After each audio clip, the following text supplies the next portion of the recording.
여기 소문으로 듣던 대로 8만 평 되는 부지에 약 5만 평 이상이 조경수 식재 농장으로 개간이 돼 있던데 네네. 진짜 대단하십니다. 구독과 좋아요, 알림 설정은 나무대장에게 큰 힘이 됩니다. 영상 마지막에 나오는 잠깐 퀴즈도 꼭 풀어보세요.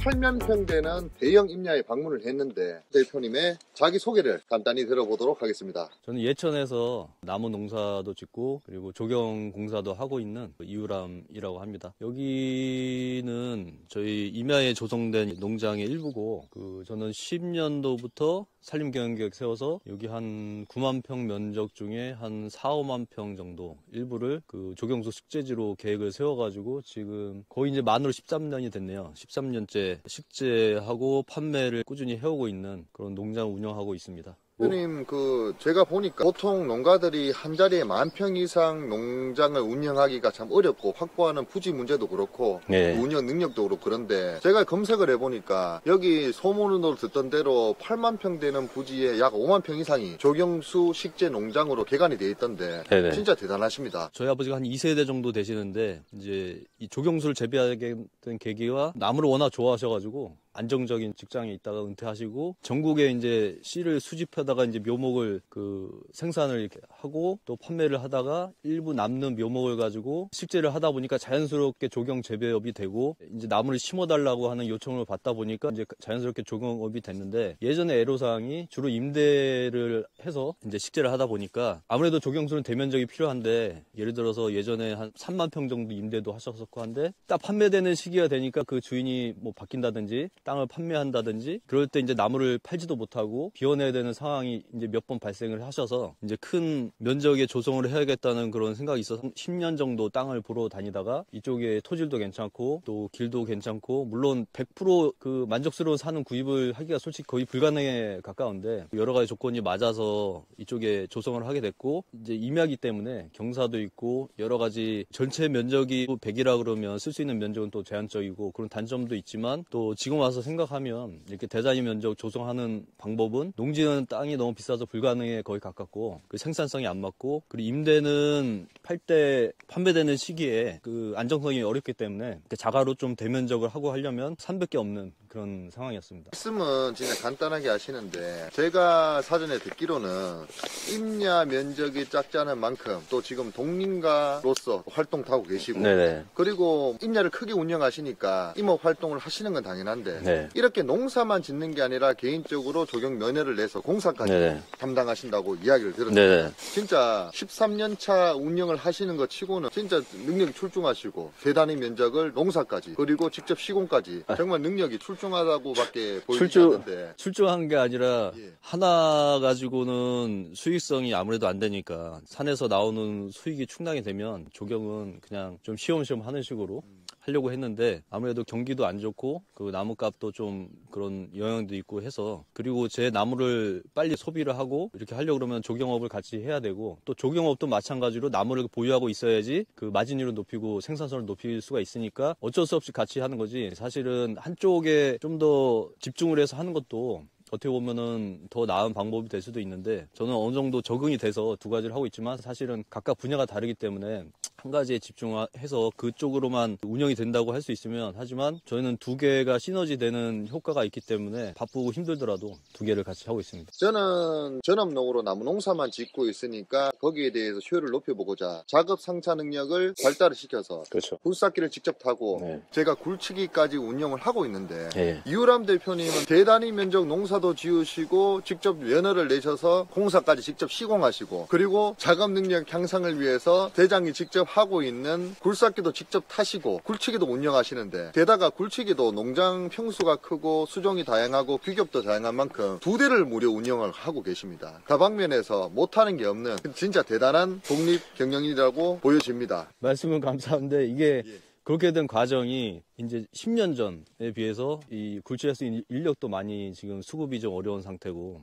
그리고 힘든 일을 안 하는 경향도 있고 그 다음에 산 같은 경우는 작업비도 평지에 비해 뭐 많게는 2배 아니면 1.5배 정도 들고 하기 때문에 사실은 인력으로 가능하고 그 비용이 나무값에 충당이 되면 저도 장비를 안 타고 어떻게 보면 굳히기를 안 사고 그냥 사람 얼마든지 불러오고 하는 방법도 있지만, 근데 시대가 지금은 인력 수급 문제, 인건비 문제, 그다음에 여러 가지 상황을 봤을 땐 요거에 투자를 안 하면 뒤처질 수밖에 없기 때문에 투자를 해야 된다고 생각을 했고, 그래서 지금 굳히기 운영을 저도 2년째 하고 있는데 그 구입을 해가지고 활용을 하길 잘했다, 그렇게 생각을 하고 있습니다. 지금 간단히 소개를 해주셨는데, 지금 소개해 주신 만큼 이 대단한 농장을 8만 평이나 되는 농장, 그중 5만 평이 조경수 식재가 되어 있는데, 식재되어 있는 수종마다라도 약 한 25가지에서 30가지가 넘는 수종도 식재가 되어 있고, 그 규격과 수종도 다양합니다.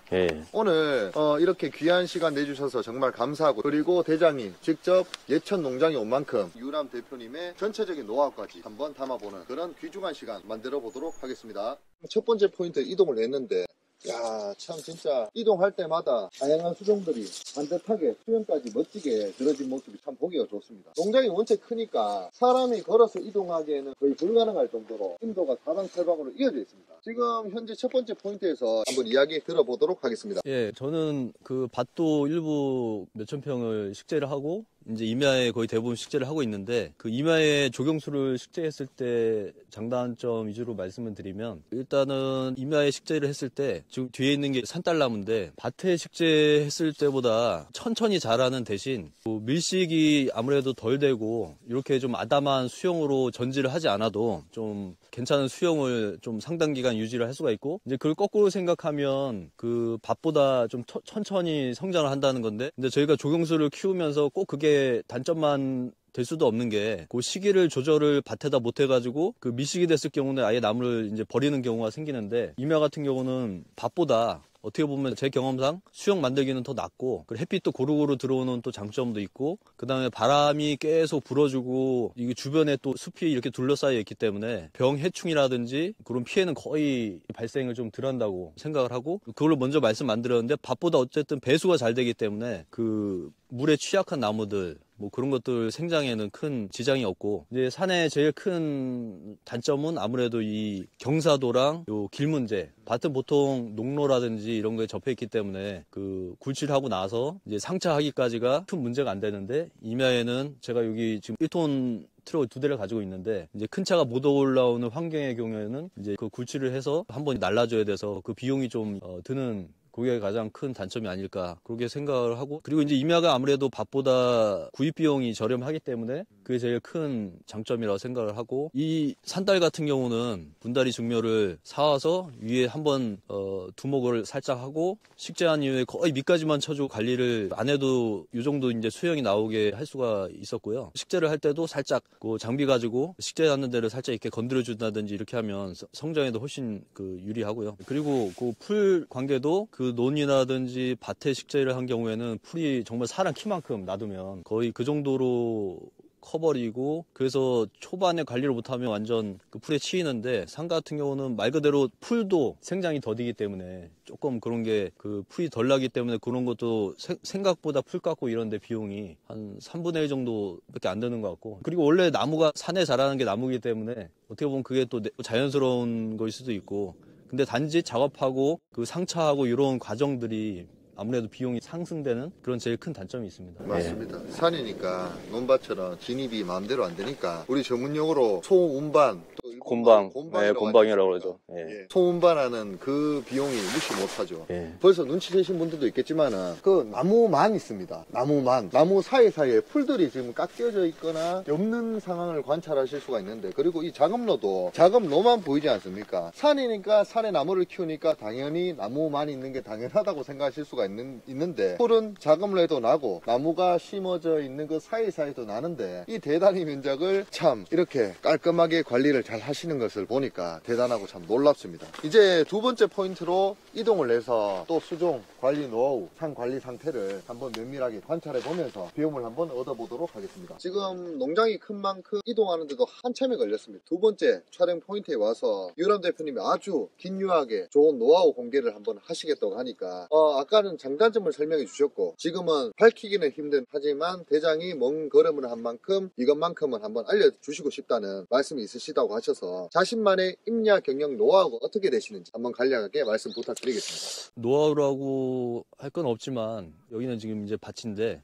이제 나무를 키우면서 어떻게 하면 효율적으로 그리고 비용을 줄이고 그다음에 나중에 수익을 좀 낼 수 있을지 좀 일단 여기 지금 밭에 와 있으니까 여기 스토리가 있으니까 이제 실생 홍단풍인데 저희 아버지랑 어디 일을 하러 갔다가 거기 식당에 씨가 엄청 많이 달려 있는 걸 보고 씨를 따서 그 파종을 해서 묘목을 키워가지고 여기 묘목장이 있는데 거기에서 중묘를 키우고 키운 거가 일부 이제 산에 가고 이제 여기는 이제 밭에 들어오고 그 중묘 단계에서 상당히 괜찮은 단가로 또 식재도 하고 판매를 하고 했는데 그래서 임야에 식재를 할 때 제일 그 비용이 많이 드는 게 그 묘목 값이랑 식재비인데 이제 그거를 좀 줄이시려면 그 작은 묘목을 50평이든 뭐 묘목 장 만드는 건 사실 많은 면적이 필요한 게 아니기 때문에 임야에 식재를 하기 위해서 딱 무조건 벌목하고 막 그냥 식재를 하지 마시고 내가 이제 이런 계획이 있다 생각하면 좀 작은 묘목부터 구입을 해서 묘포장을 뭐 큰 면적이 필요가 없어요. 그래서 그거를 한 1년생이나 2년생을 가져와서 한 2, 3년 정도 키우면 그 중묘가 되고 중묘를 산이나 뭐 밭에다가 중묘값이 사실은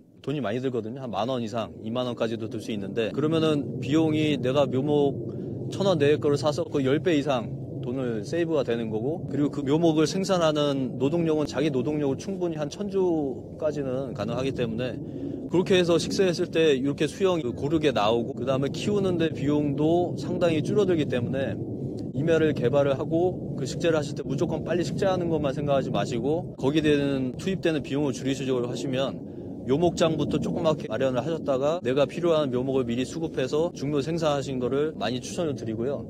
저는 조경업을 같이 하고 있기 때문에 이제 그런 경우에는 지자체마다 또 추구하는 가로수가 있거든요. 예를 들어서 뭐 어느 지역은 단풍나무, 어느 지역은 은행나무. 그럼 그거를 그쪽 산림과라든지 담당 주무관이나 공무원한테 물어봐서 이쪽에 주로 식재하는 가로수라든지 이런 게 뭐냐.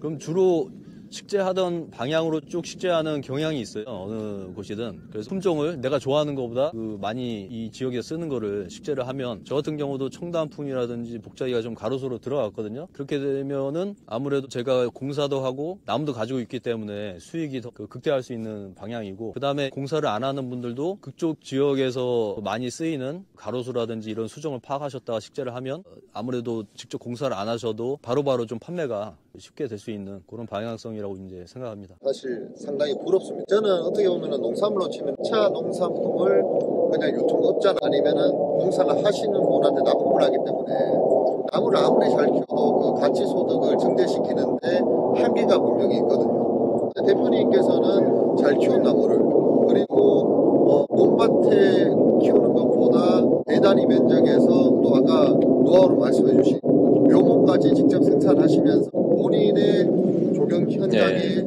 자가 납품 그리고 활용까지 하시니까 그 가치 창출이 일반 전업농보다는 엄청나게 더 창출되고 대단할 것이라고 생각이 듭니다. 네, 그런 경우가 엄청 많지는 않지만 그래도 그런 경우가 생길 수 있는 환경이 되기 때문에 저는 그게 장점이라고 생각합니다. 예. 그러면 다음 포인트 이동해서 설명을 좀 더 들어보도록 하겠습니다. 2부에서 계속됩니다. 살아있는 나무 농사 정보를 놓치지 마세요. 잠깐 퀴즈가 나갑니다. 오늘 나무대장이 방문한 경북 예천군에 위치한 나무농장 이름은 무엇일까요?